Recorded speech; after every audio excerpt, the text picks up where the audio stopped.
Rama Rama Ram.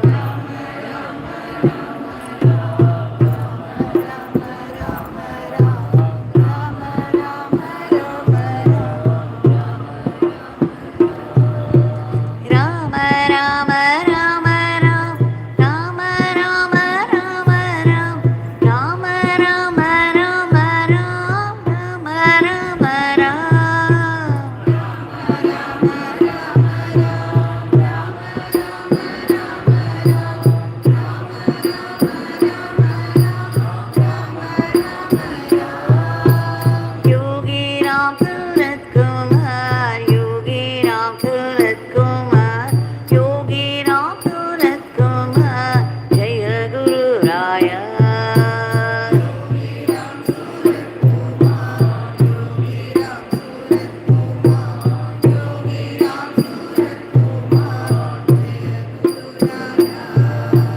Yogi Ramsuratkumar, Yogi Ramsuratkumar, Yogi Ramsuratkumar, Jaya Guru Raya.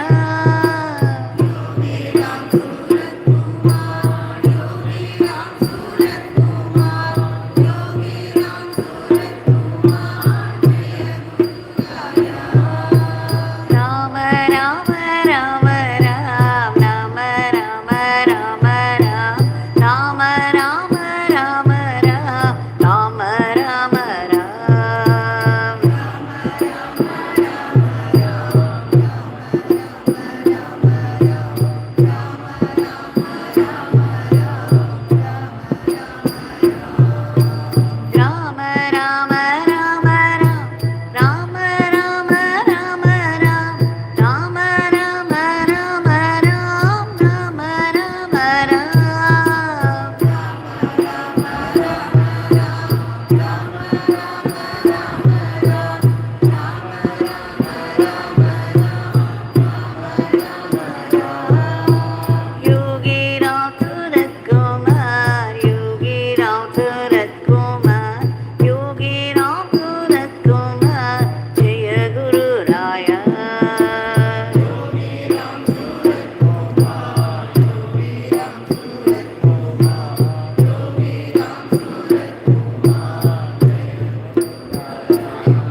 Sudguraya.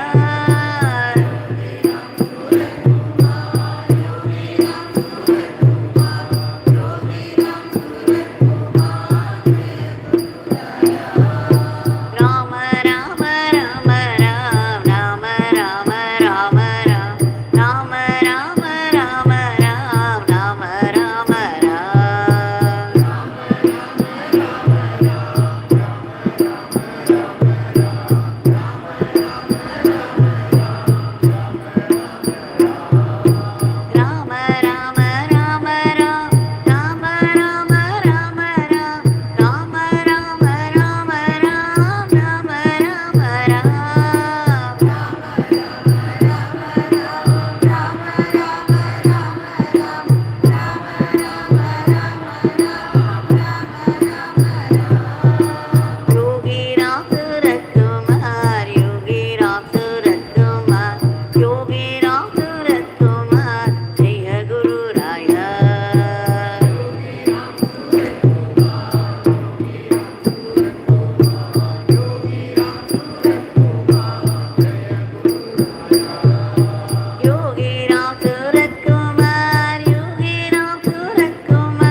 Yogi Ramsuratkumar, Yogi Ramsuratkumar, Yogi Ramsuratkumar, Jai Guru Raya.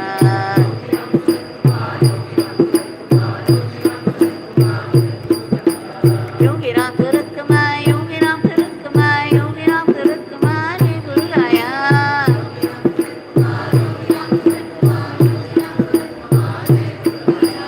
Rama Rama Rama Ram, Rama Rama Rama Ram, Rama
Rama Rama Rama Ram, Rama Rama Rama Ram, Rama Rama Rama Ram, Rama Rama Ram.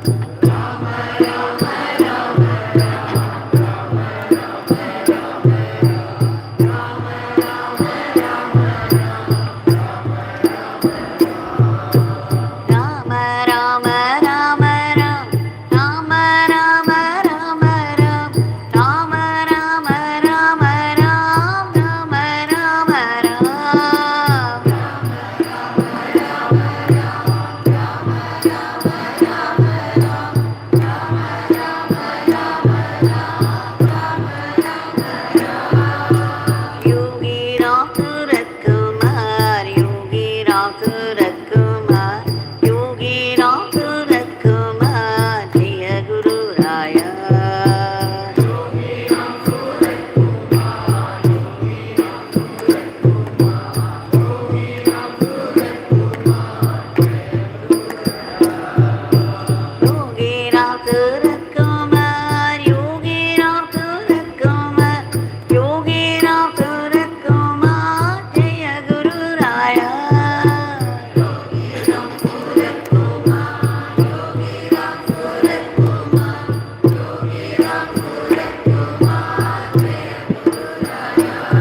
भगवान श्री योगी राम सूरत कुमार की जय।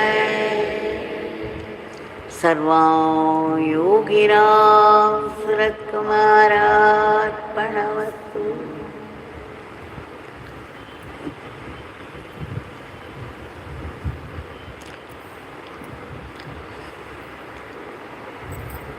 With deep gratitude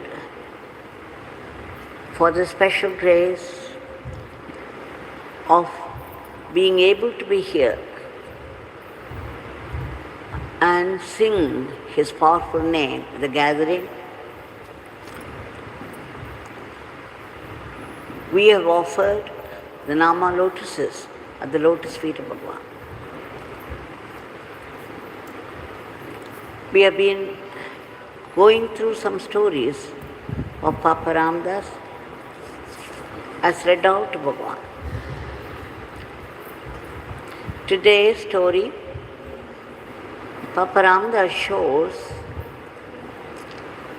how a true spiritual aspirant will be, no matter what the circumstances are, how the circumstances develop. A sadhak who is steadfast and very advanced in his sadhana would behave in adverse circumstances. There was a young girl, very innocent, very beautiful, who was living with her father in the forest. The father himself was a great tapasvin. His daughter was beautiful and innocent. And of course, being with her father, she slowly began to understand what it was to remember God and to advance towards God. She was very cheerful. And one day, the king was passing through the place. The king was a bachelor, had not married until then, but as soon as he saw this girl, very innocent, very beautiful, he approached her father. Those days, it was different. He approached her father and asked for her hand. Father consented and asked his daughter. The daughter also consented, but with two conditions. She said she must be allowed to take those old dresses that she has been wearing so long.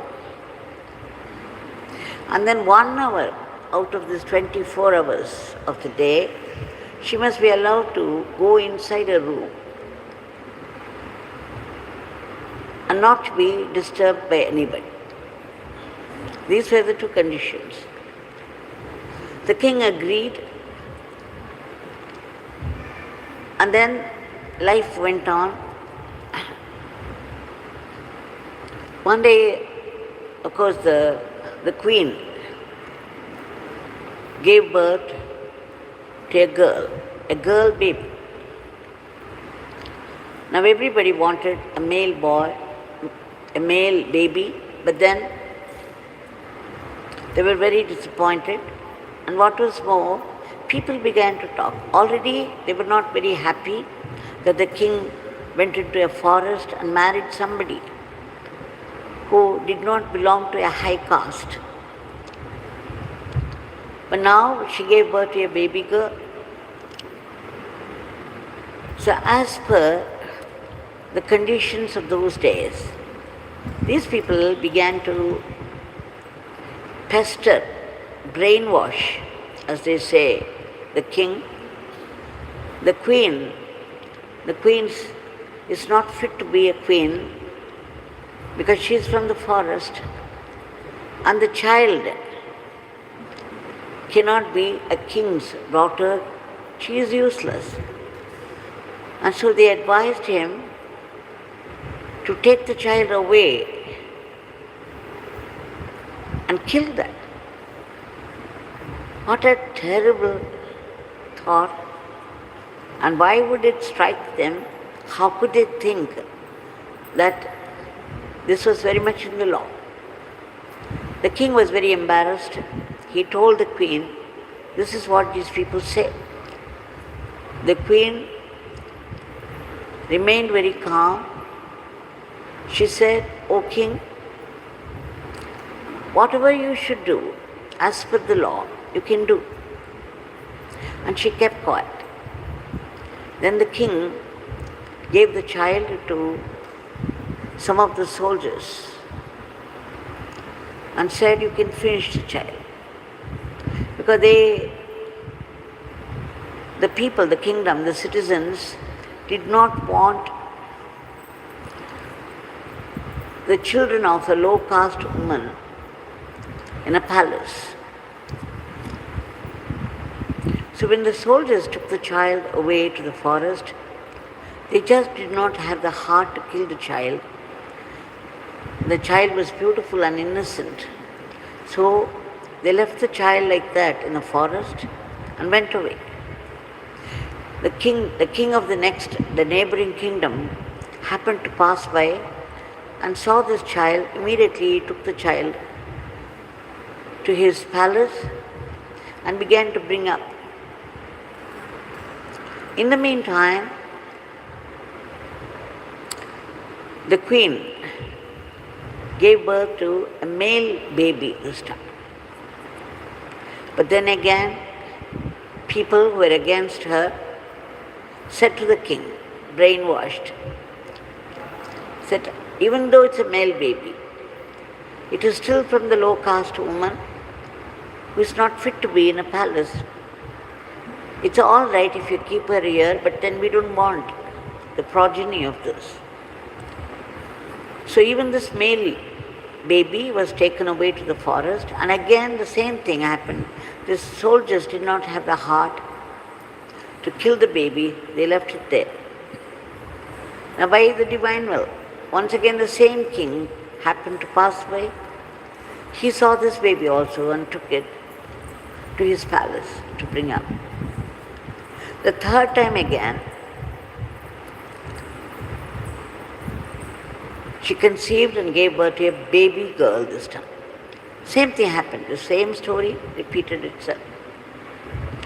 But the third child was also found by the king of the neighboring kingdom, and she, all the three children, together grew up in the palace of the neighboring king.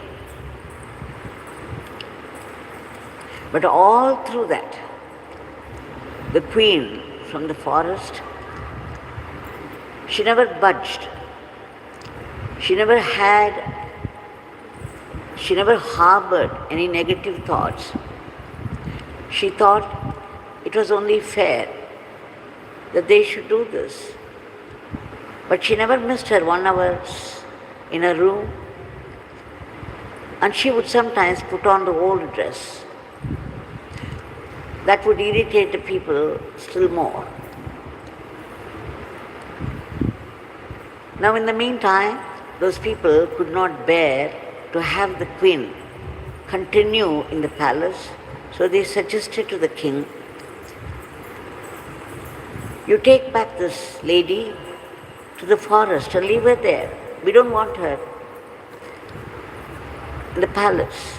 Instead, you must marry a proper girl, because we need a son from a high quality, high born lady. The king once again suggested to the queen, because he was helpless before these laws of the kingdom.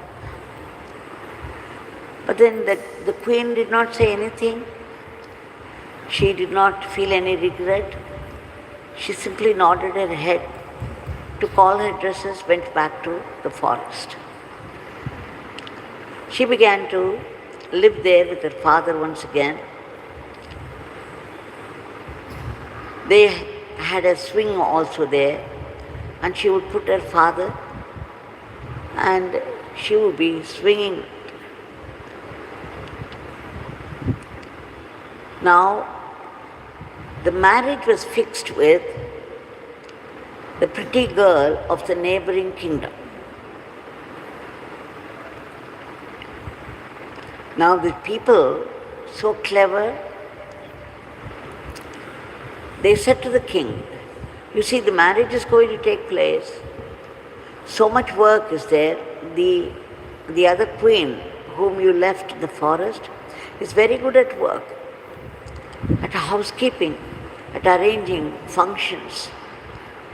So why don't you call her back, not as a queen, but as somebody who can arrange all these things, help you with the marriage?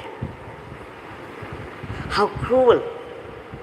But then the king hesitantly went there and put forth to his wife to come back to the palace to arrange for his marriage. But the lady was very calm. She did not object to it. She came back to the palace and began to make arrangements for her husband. Now what happened? When the arrangements were made and the day for the function arrived, when those 3 children of the neighboring kingdom with the king presented themselves in the palace, somehow the father of the bride said, this is a marriage with another king, so I have to confess certain truths about this girl. Then he went on to narrate the story, how he found these 3 children in the forest. Now the king was shocked, became speechless. Instantly he realized it was his own daughter he was going to marry. He felt terrible about it. And then he told the queen, this cannot happen. And no matter what these people say, I want you to continue in the palace as my queen. And again this lady did not say anything. She was very calm all through. She accepted to play this role again. And the children, of course, were handed over to the king and his wife. Papa Ramdas, after narrating the story, says, a Sadhak, just see this lady. When she was in the forest, she was very happy with her father. And when she was made a queen, she did not assume any airs. She put on the old dress sometimes and went into her room for 1 hour to do her sadhana. And when very disturbing circumstances developed, when her own children were taken to the forest to be killed, she was still very steadfast in her sadhana. She did not react violently or anything. And again, when she was asked to go away, giving up the role of the queen, she did it as calmly as before. He says, this is how the vicissitudes of life happen, the ups and downs of life. A sadhak should not be swayed by the moods of the circumstances. That one should learn to live wherever they are put, whatever circumstances, whatever happenings they have to go through.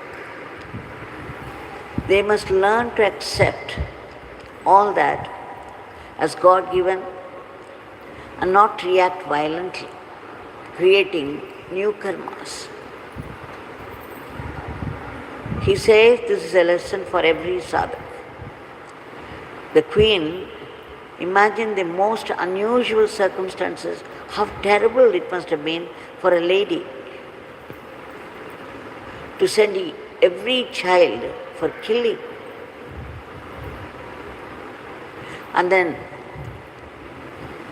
the king, her own husband, to tell her that she is no more the queen. that she should leave for the forest. Everything she stomached very well, without reacting much. And Papa Ramdas says she is a real yogini. So this is an example for serious sadhaks, not be swayed by the circumstances, by the happenings of life, but keep steadfast the aim of their sadhana. Yogi Ramsuratkumar Bhagwan used to say, wherever Father places a sadhak, the sadhak should not only accept it wholeheartedly, but be grateful to God for it.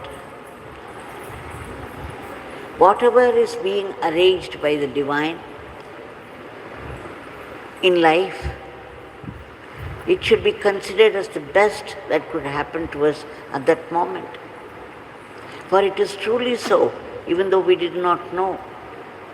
Every little detail of everybody's life is being arranged by God.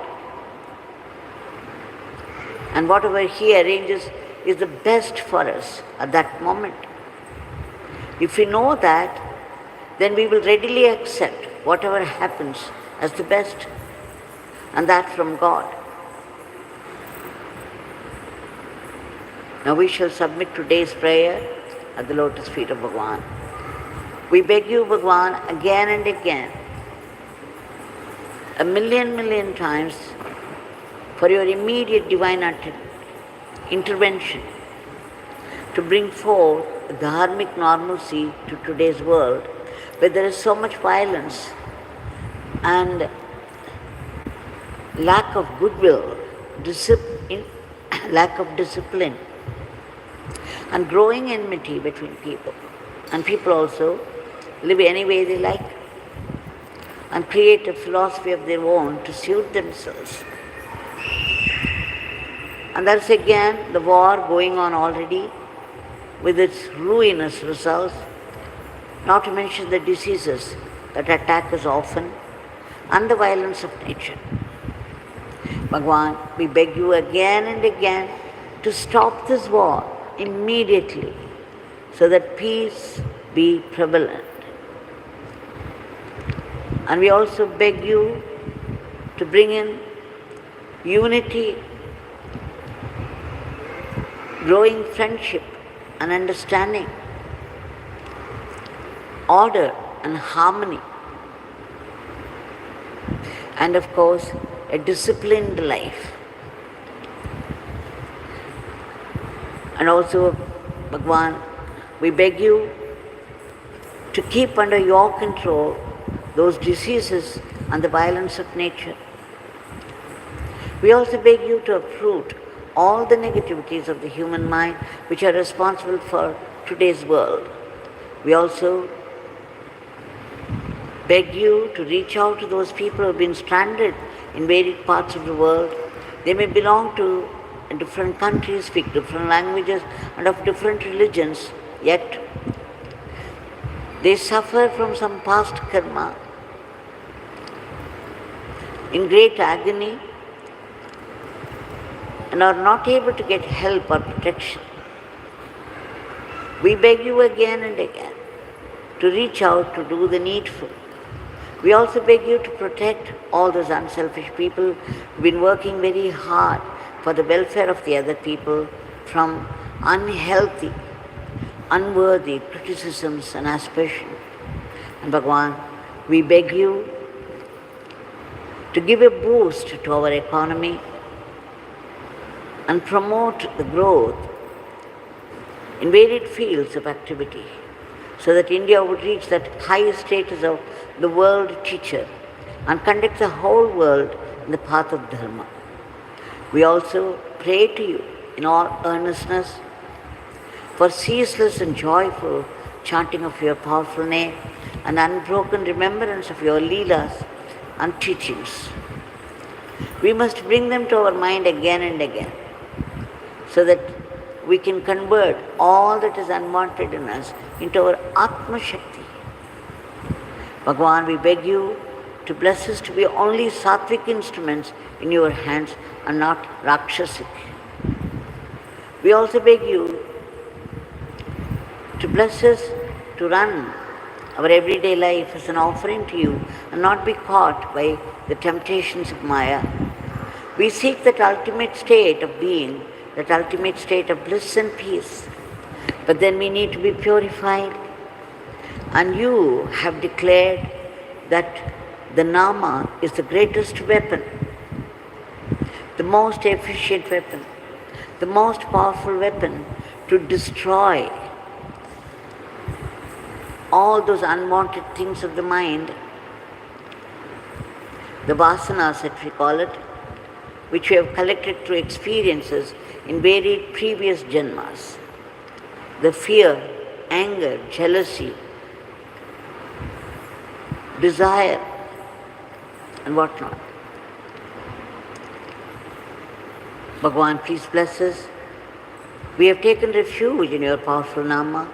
Please bless us to practice this Nama Sankirtan all the time, so that all the vasanas will move away from our mind.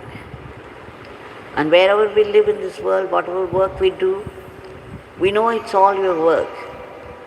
And knowing it, doing it as seva to God, and that joyfully, without any unhealthy competition or jealousy, we can convert all that we have into Atma Shakti again.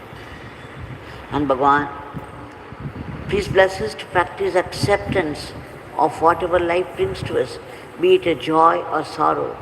Like in today's story, how that woman from the forest accepted everything calmly and continued her sadhana. We know that all the adversities that we get in our life are because of our own bad karma. And when we go through the punishment for it, you also put a blessing in it. So the adversity will push us towards you, will increase our closeness with you, will purify our mind. Bhagwan, please bless us to be able to feel your vibrant presence everywhere and in everything. Please bless us to know that it is your will that is at work all the time, in all the happenings of life and the world. And once again, during the adversities, there's a sudden attack of some past karma, then everything about life would change, all of a sudden. Everything will misfire. Whatever we say will be mistaken by people, and we also begin to resent God. We feel that God has betrayed us. And then we put the blame on the people around for our own failures. Despite all this, our Bhagwan, compassionate and generous, would not allow us to go away from Him. For those of us who chant His name and do His service, He would convert every suffering into a great blessing. We beg you, Bhagwan, to bless us so that we be grateful to you even for the sufferings of life. We beg you again to reach out to all the creatures of the cosmos, in whatever state of misery they are, to be lifted to a higher plane. And finally, we seek this liberation from the vicious cycle of births and deaths, the endless vicious cycle, the root cause of which is the tyranny of the ego, the I and mine, the utter selfishness. Yet, please destroy this aham bhavam in us and fill us with Atma bhava. Please bless us with that immortal life, that eternal living, and eternal servitude to you, that eternal supreme divinity. Jai Yogi Ramsuratkumar.